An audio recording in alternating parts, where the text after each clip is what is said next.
This morning, as before, is Minister Faris Al-Rawi, Minister of Rural Development and Local Government, Minister Marvin Gonzalez, Minister of Public Utilities, Minister Rohan Sinanan, Minister of Works and Transport, and retired Major General Rodney Smart, CEO of ODPM, and joining us virtually is Mr. Shakir Big, Director of Trinidad Tobago Met Service. I will go directly to Minister Al-Rawi to begin the update. Thank you very much, Minister de Nobrega. Good morning, Trinidad and Tobago and all viewing and listening people. First of all, our thoughts, prayers and actions lie with our Caribbean brothers and sisters who have received full brunt of Hurricane Beryl, in particular Grenada and Barbados, which are already past events. We're awaiting reports and structures, but needless to say, Trinidad and Tobago stands in solidarity with the entire Caribbean that will be affected. Turning to home now, we are reporting pursuant to adverse weather situational reports for both Trinidad and Tobago. With respect to Tobago, we are with latest report being hurricane warning number 9 for Tobago, which the Met Office will speak to shortly and which the ODPM will speak to in detail and will be supplemented by reports from Minister of Public Utilities and Minister of Works and Transport. With respect to Trinidad, we are in tropical storm warning number 5 as our last report. That issuance time was at 8 o'clock. Now, many people in Trinidad are saying, well, we didn't see the heavy rainfalls that we expected or the adverse consequences. We are grateful that there was not a significant amount of severity. But ladies and gentlemen, we're here to warn after our report that there is continued rainfall expected. There is a new system which the Met Office will speak to in a short while. That's AL96. It's a low pressure area which is trailing Hurricane Beryl. Met Office will tell us more about that. For now, we have significant saturation in the soils. That means there's a lot of water, risks of landslides and risks of flooding become real.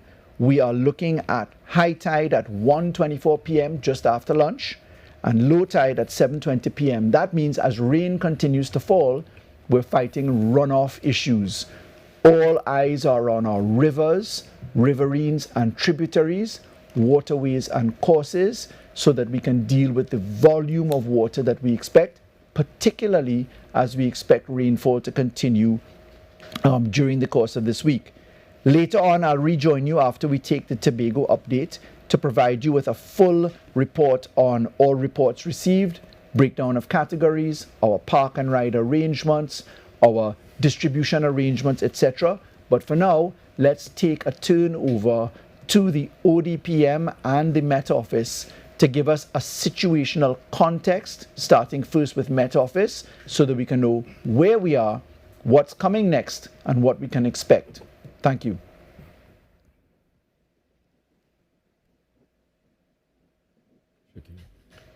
Over to you, Met Office. Mr. Big. Thank you very much, Minister. Good morning, honorable ministers, and to our viewing public and colleagues who are here with us on this briefing exercise.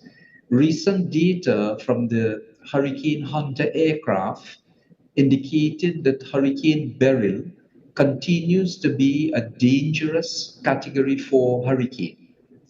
At 11 a.m., just a few minutes ago, the eye of Hurricane Beryl was located near latitude 12.4 degrees north, longitude 61.3 degrees west. That puts this hurricane just about 55 kilometers to the northeast of Grenada, about 25 kilometers to the southeast of the Carriacou Islands, and the eye is passing over the Carriacou Islands as we speak. The maximum sustained winds within this hurricane continues to be at dangerously high levels near 220 kilometers per hour, and it is moving to the west-northwest near 31 kilometers per hour. The eye wall, which is the area surrounding the eye of this hurricane, is moving over the Carriacou Islands. That's one of the dependencies of Grenada. And at this time, there's life-threatening winds and very dangerous storm surge conditions are occurring. Tropical storm warnings and hurricane warnings continue to remain in effect for several islands, and for Barbados, St. Vincent and the Grenadines and Grenada and Tobago, there is a hurricane warning still in effect. However, the Trinidad and Tobago Meteorological Service, because of where the hurricane is located at this time, and we are out of the dangerous wind field of this system, we are downgrading. The hurricane warning for Tobago is being downgraded now to a tropical storm warning with immediate effect, as we still expect some feeder band activity later today as the system moves across the islands. A tropical storm warning is in effect for St. Lucia, Martinique, and also for Trinidad at this time. However, the Trinidad and Tobago Meteorological Service is discontinuing this tropical storm warning for Trinidad with immediate effect, and we are now placing Trinidad under an adverse weather alert, maintaining the orange level, as we expect that some convective activity will still occur because of moisture and cloud and feeder band activity into the system. So Hurricane Beryl is expected to move quickly westward to northwestward during the next few days. On its current track, the center of this hurricane will move across the southeastern and central Caribbean Sea later today through Wednesday. And we'll be monitoring the system closely, as well as our friends in Jamaica, who at this time has issued a hurricane watch for their island. Minister did indicate that there is another system out in the central Atlantic Ocean, which is being referred to as AL96. We've been looking very closely at this system. It's associated with an area of low pressure. It's just about 1,600 kilometers to the east of the Windward Islands, and the atmospheric conditions are very marginally conducive for additional development. We are monitoring closely the movement of this system and the possibility of a tropical depression forming out of this low pressure by the middle of this week, by Wednesday. So whilst Beryl makes its way out into the Caribbean Sea, all eyes will now be focused on this new system. It's moving at about 25 kilometers per hour to the west. And we expect, as I said, that this system will approach the islands by the middle of this week. The National Hurricane Center has advised that we should monitor closely the progress and the development of this system. So the Trinidad and Tobago Meteorological Service continues to closely monitor both systems, and we will be issuing advisories and official statements in a very timely manner so that everyone can be warned very early with respect to the development and progress of the system. So I wish to repeat that at this time, Tobago has been removed from the hurricane warning, and they are now under a tropical storm warning. And Trinidad has been removed from the tropical storm warning, and we are now under an adverse weather alert at orange level. Thank you very much, and please stay tuned to all of the bulletins and the advisories that are emanating from the Trinidad and Tobago Meteorological Service.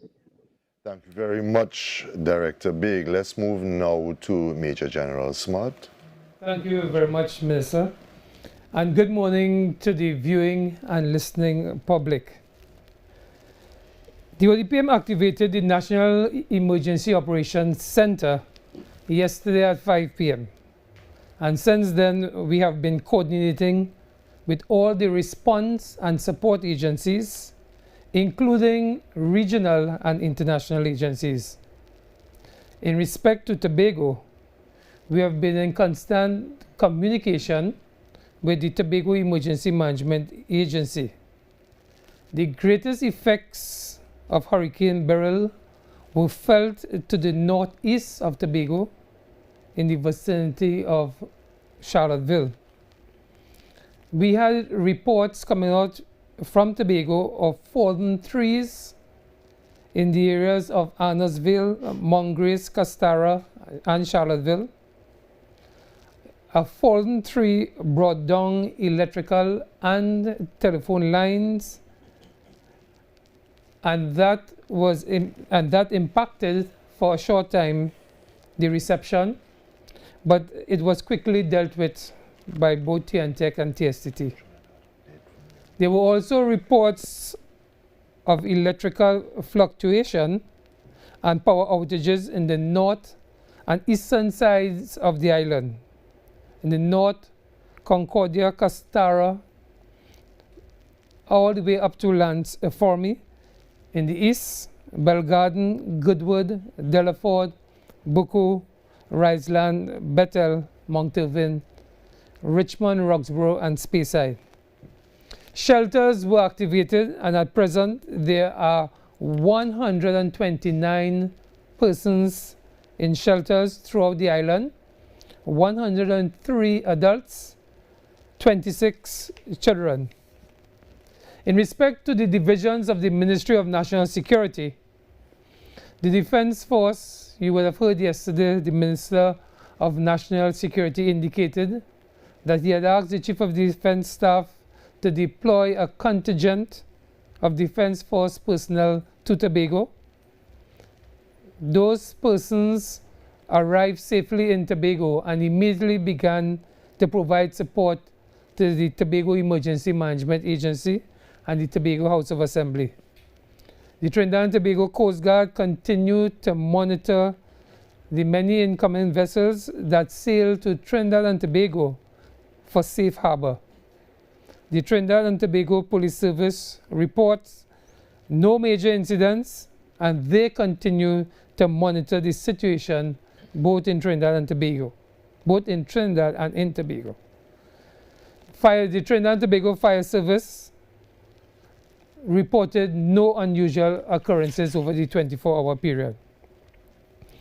So in general, we seem to have bridged the incoming weather quite fine. I want to say thank you to the people of Trinidad and Tobago, our citizens, who took the effort to listen to everything that was said here yesterday. We have demonstrated as a society that we could come together and take care of each other. And on behalf of the Office of Disaster Preparedness and Management, on behalf of the Minister of National Security, thank you for your cooperation. Thank you, Minister. Thank you very much, Major General. Let's go to Minister Al-Arawi now so we can get an update on what's happening in Trinidad. Thank you very much. So ladies and gentlemen, we may have the natural inclination to say, well, things have gotten better, let's just go back to business. And whilst that is very important for us to do, I want you to please remember that we at Rural Development, Local Government, we in the government are paying very close attention to what our water runoff is going to look like. We have seen in Trinidad in particular, at times, the ability to have severe flooding in certain areas, even though we're not even close to tropical storm warning. So we've got to pay attention to AL96. We have to bear in mind that the soils are saturated. In a moment, you'll hear from Minister Gonzalez talking to you about WASA and about turbidity issues and plant functionality, which is very important for us to pay attention to because conservation of water supply and management of those issues is critical. For now, if I can give you a very quick summary of our work in Trinidad, I can tell you that as a result of the work over the last 2 days in particular, the Ministry of Rural Development, all 14 corporations, CPEP, Rural Development Company in particular, those entities, the municipal police, all went on full alert with 24 hours in operation. All of our CSRs that stand behind the local app, which has been giving push notifications, have been on 24-hour rotational working basis. We are able to say that in total, we've had 5 hazardous fallen tree reports. We've had 1 significant landslip, one significant roof damage in certain areas.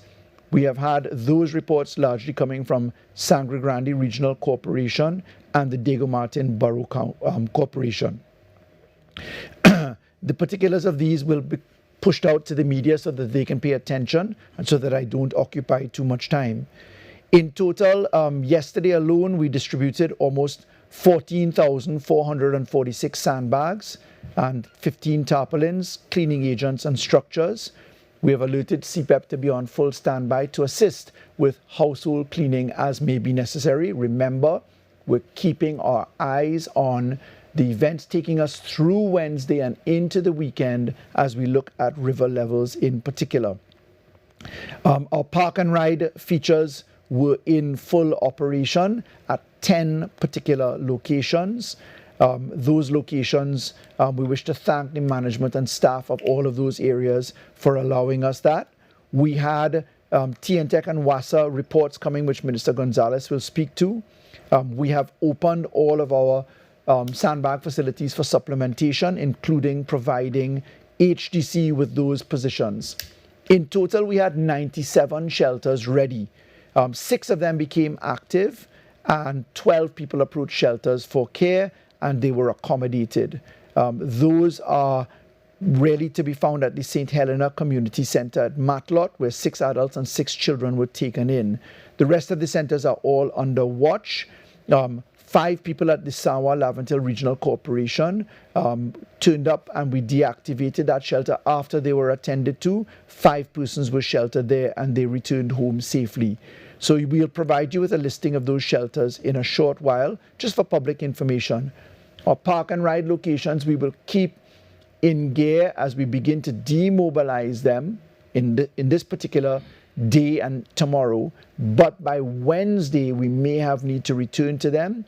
There are 10 of them in particular that we were looking at, and we wish to thank the management and staff of the Arima Velodrome, Atto Bolden Stadium, Brian Lara Cricket Academy, Hazley Crawford Stadium, Larry Gomes Stadium, Naparima Bowl, National Racket Sports Center, Skinner Park Secondary Field, Udicott Parkade, and the U-Park San Fernando General Hospital.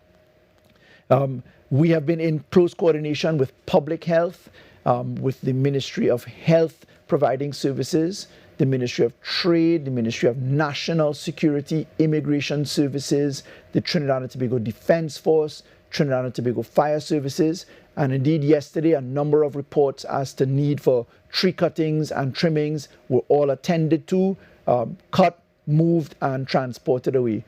I'll end now by saying, please, ladies and gentlemen, take surveillance of your home areas, the drains and waterways in your communities. Please take self-action. If you need assistance, call the regional corporations. Remember that our local app, LOCAL app, is available on the distribution points at the Apple Store. That's for download, and also on Google. And you will receive push notifications of all important messages coming from brother and sister agencies. For now, that's the report that we will focus on, being in very small terms. We'll provide a published version of this available for distribution shortly after. Thank you, Minister de Nobrega. Thank you, Minister Al-Rawi. Let's move on to Minister Gonzalez to give us an update from Public Utilities. Thank you very much, Minister, and good morning to my colleague ministers at the head table, as well as Major General Rodney Smart from the ODPM. Good morning, Trinidad and Tobago. I would like to start by commending the senior public servants at the Meteorological Service for providing this country with regular updates, providing all of the necessary meteorological services to all of the state agencies so that we can prepare all of the responses from state agencies and update our national community so that they can take proactive measures to protect themselves and their families. I would also like to commend their colleagues at the National Hurricane Center for providing all of the support to our local meteorologists so that they can provide real-time updates to the people of Trinidad and Tobago and the Eastern Caribbean. With respect to TSTT, the Water and Sewage Authority and TNTEC, I will give a brief update on the state of affairs with respect to all of these agencies. Safe to say that their respective disaster preparedness plans have been triggered, and they have all mobilized to be able to respond to some of the disruptions that have been reported thus far.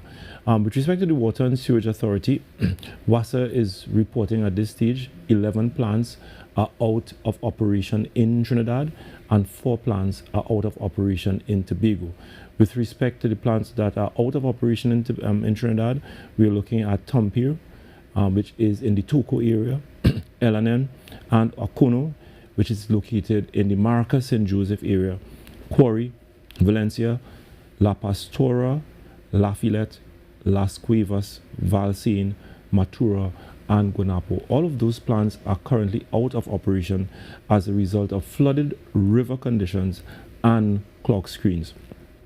Just to remind that WASA has activated all of its equipment and operators in North Trinidad, expecting some of those plants to be out of operation, and as soon as river levels have dropped considerably, equipment and operators will be responding to return those plants into full operation.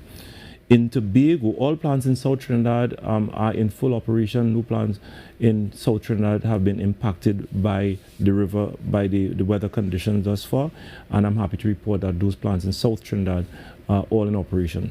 In Tobago, the following plants are out of operation as a result of the disruption to electricity supply: Bloody Bay, Kings Bay, Highlands Road, and Hillsborough. 4 plants, they are out of operation, and as soon as the electricity grid is stabilized, those plants are expected to be returned to full operation.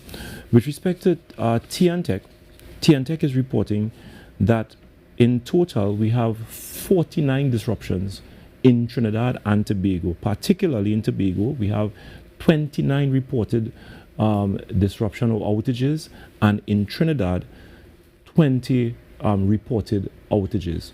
Again, crews have been mobilized, contractors have been mobilized, and as soon as it is safe to do so, crews and contractors will be heading out to those areas to restore electricity supply. Reminder, those crews and contractors will only respond to the reported outages when it is safe to do so. I am informed that in Tobago, we are still experiencing some heavy rainfall and heavy wind conditions, and it is not safe at this point in time to venture into some of the communities to be able to restore electricity supply. But to give you, the citizens of Trinidad and Tobago, the assurance that as soon as it is safe, crews and contractors will venture into the communities to be able to restore electricity supply. TSTT is reporting no major impact on its telecommunication infrastructure, save for Northeast in Tobago. One of its operations has been impacted as a result of commercial failure. But as soon as electricity is restored, all of TSTT's infrastructure will be returned to full operability. So WASA, TNTech, TSTT, they have everything under full control. With respect to the disruptions that they have incurred so far in Northeast Trinidad, Tobago, crews will be responding to these disruptions as soon as it is safe to do so. Everything is under full control, and we're expecting that later today, whilst according to the Meteorological Services Division, we're expecting improved weather conditions, and as soon as weather conditions have improved, crews both from TNTech and WASA will be responding to ensure that our electricity and water grid are returned to full stability. Thank you very much, Minister Dino Berger. Thank you very much, Minister Gonzalez. Let's move now to Minister Sinanan to get an update from Works and Transport. Thank you, Minister. As far as Works and Transport is concerned, we have not had any major reports of flooding anywhere in Trinidad.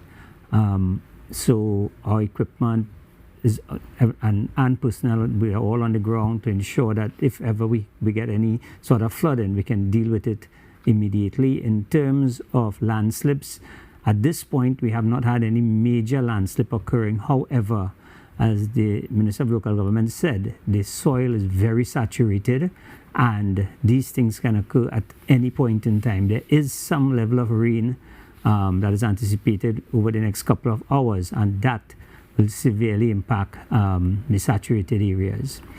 So, but we are out there, and at this point in time, things are under control. In terms of the airlift at Piaco and Crown Point, at this point in time, Tobago Airport has not been reopened, and we don't anticipate within the next couple of hours that will happen. We are doing inspections on the ground in Tobago to ensure that the airport have not been affected in any way. Once that is completed, we have to wait for the wind gusts to regularize before CAL can start operations. CAL have given a 5 o'clock time for a resumption. I anticipate that will be based on the weather conditions both in Trinidad and in Tobago.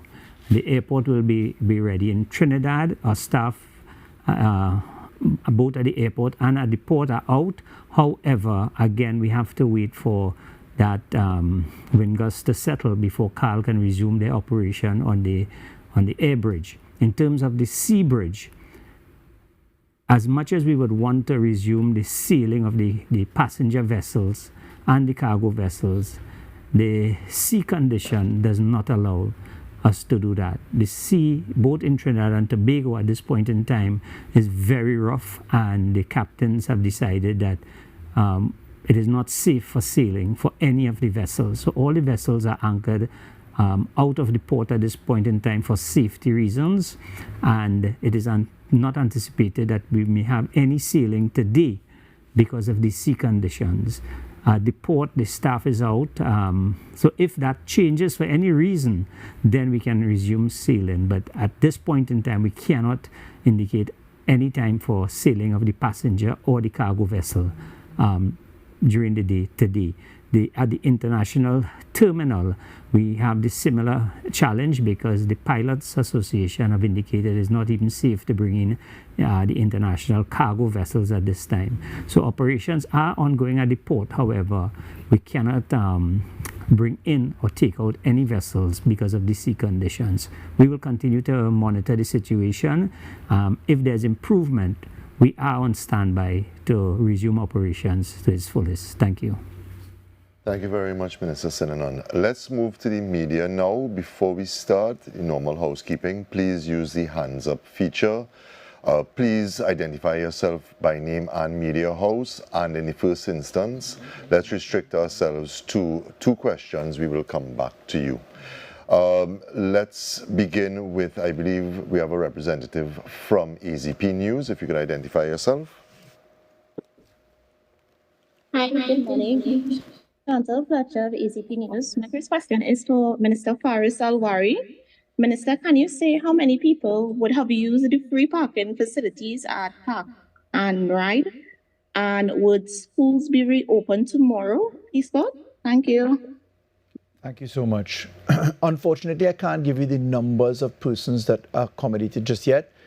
Most of our resources are out on the field. We can have that available a little bit later. There's a mixed use today, obviously, of the facilities. Point is that it's made available. Relative to schools, with the situation, in fact, the Met Office has just officially given the public warning messages downgrading as advised by Mr. Baig a short while ago. So we definitely expect schools to be back in gear tomorrow as per usual, and the Ministry of Education will provide that release later. Yesterday, with red level at Tobago's end and orange level in Trinidad's position, the Honorable Prime Minister gave the green light after consultation with the Minister of Education and other ministerial colleagues to close schools today, because we didn't know what the situation was going to be overnight, and therefore it would be required that we give early notice. With the downgrade of situation, therefore, we can logically expect schools to return to normal tomorrow. Let's move to our next reporter. If you can identify yourself by name and media house. Hello, good morning. It's still morning. It's Urvashi from TV6. My two questions would be one, is there still Parliament sitting today? And two, given exactly what you said, Minister Al-Rawi, about red level in Tobago, orange level in Trinidad, this was the indication given to us yesterday. Why did government hold its hand from making the decision to ask working persons to stay at home? How come we still allow them to go out to work not knowing what the situation would have been like had there been flooding, gusty winds, projectiles in the air? Having more persons out would have been, difficult for emergency responders to respond in that such situation. If it was okay to say students stay home, how come not the working population? Thank you. Thank you very much. The reason why Minister Gonzalez, Minister de Nobrega, and I all have jackets on is because we're going to Parliament immediately after the sitting to go and discuss very important and critical amendments to the Bail Act, which is of significant concern to the population, and I hope you're paying attention to that. Relative to the hypothetical line of questioning that you just volunteered, this government is no stranger to management of crisis issues, be it COVID, states of emergency, you name it. What we have become very accustomed to doing is managing flows for emergency personnel. There is always a very delicate balance that the government has to achieve and always keep into gear as to who is required to make things work. Now, if you go back to my conference yesterday, my contribution at the conference, we left the private sector decisions up to private sector. And we indicated that we needed our public servants to attend, with the caveat that the Ministry of Education would speak to that cohort separately, as they did. With the public service, we are first responders in times of crisis. I did yesterday say that heads of departments of respective arms of the ministry would give notifications if and when required. So we covered all of our bases, Urvashi. We carefully put that out yesterday in our statements, and we have, in fact, some of us have not slept for the entire night. We were at work, we were on deck. All of our emergency centers were at work. The entire Ministry of Rural Development was out, as was Public Utilities, Ministry of Works, Communications, paying attention all night long. How the public service works is that the permanent secretaries can give instructions and notifications, and we are in touch with our employees. We have largely digitized the vast majority of our connections. So these are things which we have demonstrated, I would think quite successfully over many years, that we have the ability to manage. As a government, one always has to make sure that the country is in operation, and we are not strangers to crisis management. Thank you, Minister. Let's move to our next member of the media. Good morning, Dennis Chabrol, Caribbean News Desk, and Demerara Waves Online News in Guyana. To either of the ministers, can you say to what extent has there been structural damage, particularly in Tobago and to a lesser extent in Trinidad? And what exactly will be done to address those structural damage, if any? Thank you very much to our colleague from Guyana. The ODPM has already reported on what the information coming out of Tobago looks like, and that there were roof issues and other structures, fallen trees, etc. In Trinidad, I have already identified that we had very low numbers of structural issues in attention, just one or two roofs that were under pressure with trees fallen, which we've in fact already attended to or are in the process of doing it. How Trinidad and Tobago works is that the first responders get to the events, ensure that lives and livelihoods are put into order. We take the risk out of the factor. Secondly, if there is a need for engineering or other assessments, we get that done immediately. TNTech is usually on site if it involves electrification issues, Water and Sewage Authority. In events such as this, we place our assets along areas that could be prejudiced. So yesterday we placed all of our heavy equipment along the north coast and east coast in the event that we needed to spot manage, because we don't wait for an event to happen to take 6 hours to get the backhoe to site. They're all usually already on site. So we have developed a very useful methodology for managing these events. Where there is government assistance by way of grants and other fundings, the first responders in the disaster management units, which fall under local government, attend to site together with the Ministry of Social Development and the Ministry of Health or other agencies, and then we take note of the applications that are in for self-help, roof grants, other positions, and we sort it out by way of responsibility. We operate under a public procurement law, which is very carefully set up to ensure that public funds are spent on public needs. If there is need for the cabinet to step in to arrange for supplementary funding, that has been done many times before by cabinet notes, so that we ensure that money is put behind resources. So we have a very well-structured and very well-organized arrangement. The first thing we do is to make sure that people's lives are in order, and then we do cleanup and repair operations after that. If you could just add to that. Yes, please. If we also have a system where if public buildings are affected, inspection of these buildings are done, and if required, the Ministry of Works, the engineering team will go in and recertify the structures to ensure that they are safe. Excellent. Thank you very much, Minister Al-Rawi and Senanan. Let's move to our next reporter. Hi, good day. Renata Cutting from TV6 News. Minister Senanan, I'm hoping that you would be able to assist with this query. I'd like to know if there's any confirmation thus far, at least a very good estimate as to how many persons, how many vessels would have come in and docked in our waters seeking safe harbor here. I did interview some people out in the water this morning, and they also indicated that some requirements have been waived for them, but they still have a process to go through, and they're not entirely sure exactly where to go and what to do. So I'm just seeking some information as to the number and also what that process is and how they are being facilitated. Thank you. Sure. I wouldn't have the exact number with me at this point in time. However, yes, there is a process, because as much as we would want to facilitate for safety all the yacht owners and so on, and to assist the Caribbean, we do have national security issues that we have to address. So it's really a combination with national security, where you have customs, immigration, and the maritime sector that comes together to ensure that whoever is coming into the island, that we can account for them, account for what they're bringing in, and account for what they'll be taken back out of the country. What we did yesterday, because of the emergencies, we tried to facilitate them by speeding up the process, but that the reports that you're looking for will not be ready until maybe sometime later on today, because right now we are looking at securing the lives, as the minister said, of everyone, and trying to assist as much people as we can. Thank you. Let's move to our next question. Hello, Carissili here from CNC3. I have two questions. One for Minister Gonzalez.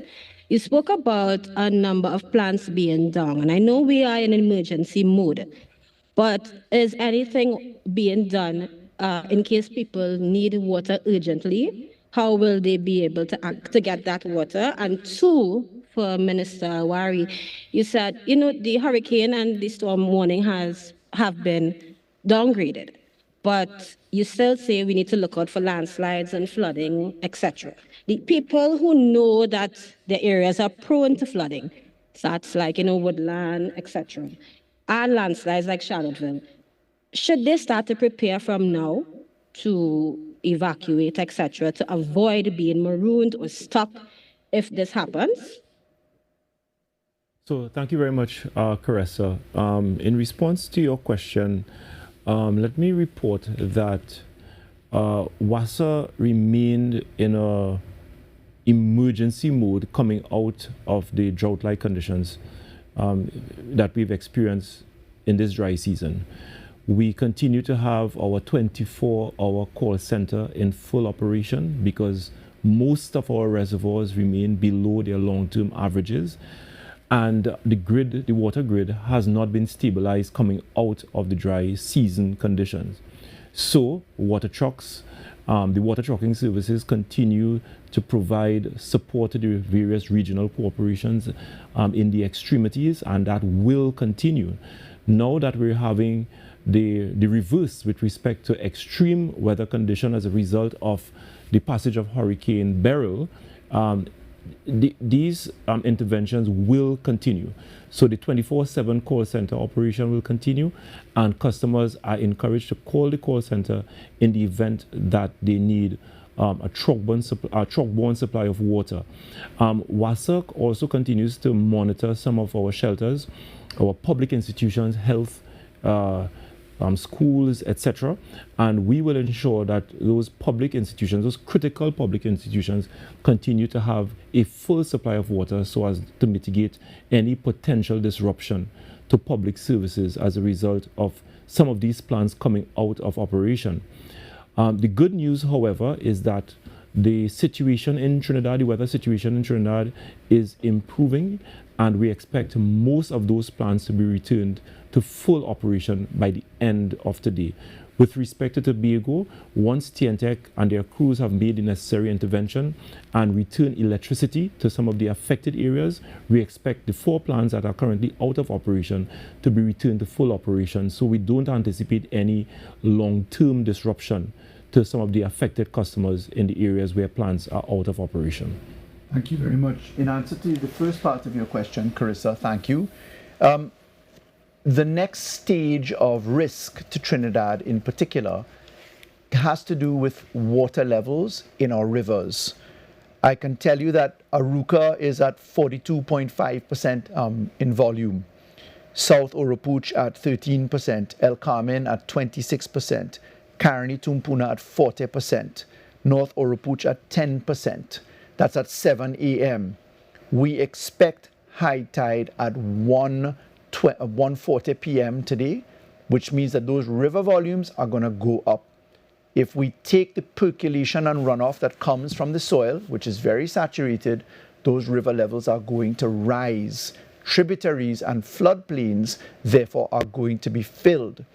With the addition of further weather due to the effects of the downgraded system that we now have for Beryl, and with AL96 just behind Beryl coming at Wednesday, means that all eyes are on flood-prone zones as well as landslip areas. There is therefore the need for self-assessment. Certainly there's no evacuation call. What there is a call for preparation. We need to be prepared for the effects of water, livestock, electrical issues, household belongings, cars that may be exposed to flood areas, etc. That's why the park and location positions are still open, all 10 areas, etc. But we don't want people to take the caution off of the situation, because we have seen many times over that the rainfall, even in low pressure systems, can cause consequences. So let's continue to be prepared. We will be sending out graphics and information via the local app, via our Facebook pages, etc. And of course, the Met Office is going to assist us in making sure that river levels are monitored. I want to let you know that the municipal police physically check river levels almost every 2 hours, and we have situational reports every 4 hours. So we're doing our very best to give people advance warning, but nothing replaces common sense. So please, let's use as much of that as we can. Thank you. Thank you very much. Let's move on to our next question. Hi, good morning again. Chantal Fletcher of AZP News. My second question is to Minister Sinanan. Minister, would more flights be added to the air bridge to facilitate persons wanting to come back to Trinidad, as well as the Trinidad and Tobago inter-island ferry? Thank you. First thing we have to assess is the when we will resume flights. Carl is monitoring the situation in Tobago at this point in time. They have indicated that they should be able to resume by 5 o'clock. Again, that is in anticipation of the weather condition improving.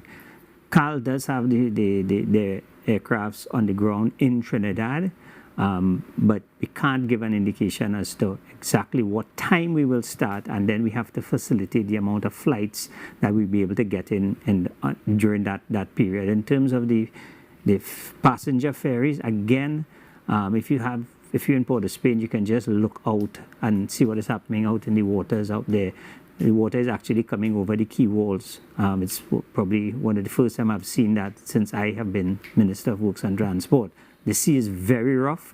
Our passenger vessels are aluminum hull vessels, and it is not advisable that we put them in the water at this point in time. So if the weather condition changes, we do have 3 passenger vessels operating at this time, and they will all go to Tobago and retrieve people who wants to come back to Trinidad. We have the equipment, but the conditions right now does not allow us to plan for any sailings at this point in time. Thank you very much, Mr. Sinanan. I remind you reporters to use the hands up feature. I'm not seeing any hands up. Does that mean that there are no more questions at this time? I see a hand up. We can head to Parliament. Carissa? I will make this very quick. I'm sorry. I just wanted to ask, have you guys been in touch with your counterparts up the islands? How are they coping? We were just having that conversation because many people have been asking. The government, many of us have informal communication with our counterparts and our friends and colleagues in the respective territories. Certainly, I can tell you that I have had conversations. But what we prefer, and this will happen soon after this conference, is that the person with that actual authority to speak for us on our foreign affairs, that's our colleague Minister Brown, will give you an official update on that. For now, anecdotally, we've just had in touch positions. I know that the Prime Minister is always in touch with his counterparts, but let's let Minister Brown do the official version to make sure that we get it right and that we don't have any inconsistencies in approaches. Okay, I think we have time for one last question.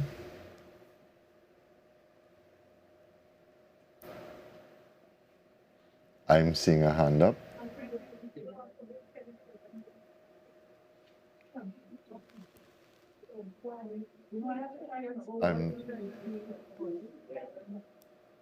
Is this Sean Douglas Rain News? Sean, is your microphone on? We are not hearing you.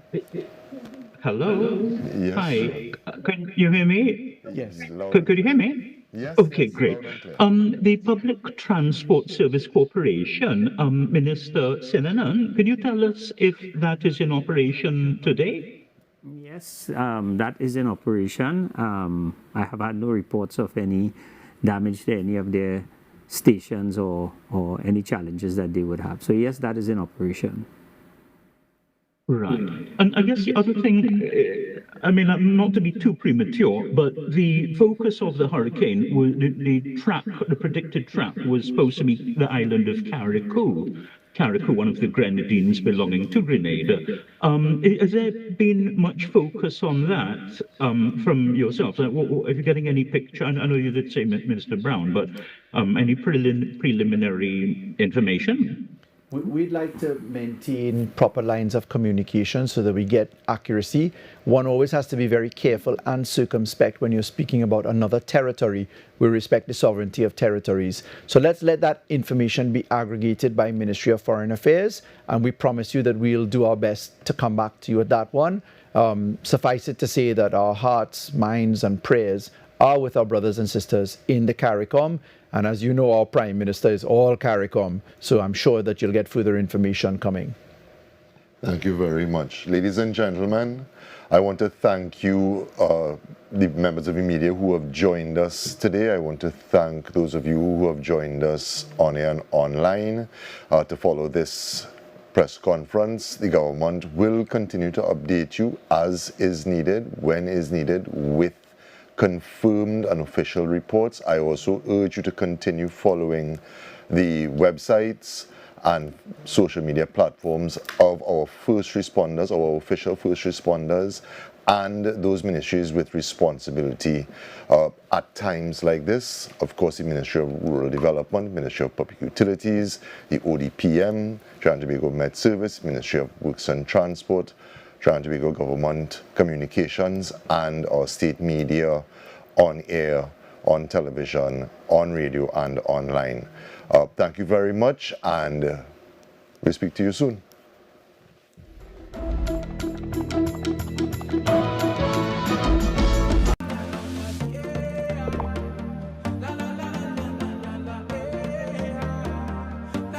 This is TTT.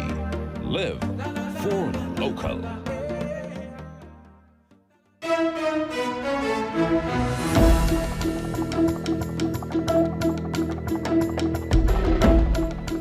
Good afternoon, Trinidad and Tobago. I'm Mahalia Joseph Wharton, and this is TTT News at noon. Topping the news at this time. Over 140 people, including children and adults, are reported to be at 14 emergency shelters in Tobago. This based on a report from the Tobago Emergency Management Agency sent on Monday. What began as light showers and winds around midnight on Monday turned into heavy rainfall and gusts as Hurricane Beryl made landfall, leading to several incidents in Tobago.